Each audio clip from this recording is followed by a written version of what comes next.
giving. But statistics show that most 80 to 90% of Christians do not do that. And so we're just used to operating with very little capacity when it comes to the kingdom. And I don't want you to have that awkward conversation with Christ. I want Jesus to be able to say, well done. You lived intentionally. You had my dreams in mind. And because of that, you fulfilled what I made you to be. You became who I made you to be in the process of this. Jesus had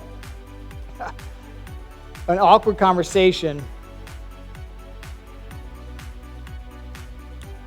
He goes to the place of Gadara. It was a Greek place, pagan. And he crosses the lake. It's a famous story. And he's met there by a demon-possessed man, filled with legions of demons. And the man is familiar in the town. He wasn't the town drunk necessarily. He was the town naked, demon-possessed man who lived in the cemetery. And Jesus shows up. The man falls at his feet. And he has this conversation with legions of demons. And they said, hey, don't cast us into the abyss just yet. Throw us into the pigs. And so Jesus casts them into the pigs. And again, if you're a writer, I want you to write from the pig herder's perspective.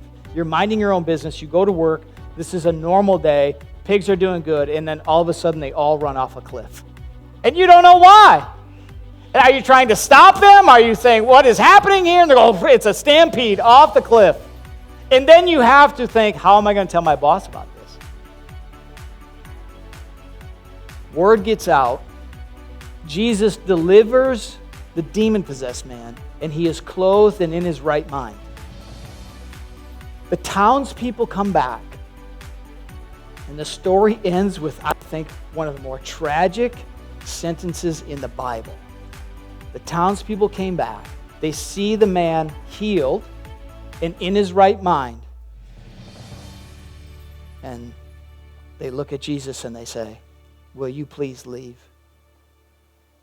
Will you leave? The King of Glory could have done so much for that town. But they said, what we lost in our income is not worth what you're bringing in deliverance. We can't ever make that transaction. We should never, by how we spend our money and our lack of giving, say to Jesus, please leave. But that's what a lot of pastors are told. Don't talk about money, pastor. You know what they're saying? Jesus, don't touch my wallet. Give me good stuff, but don't touch my wallet. And what they're really saying is, don't talk about my heart. Because Jesus said, where your treasure is, that's where your heart is.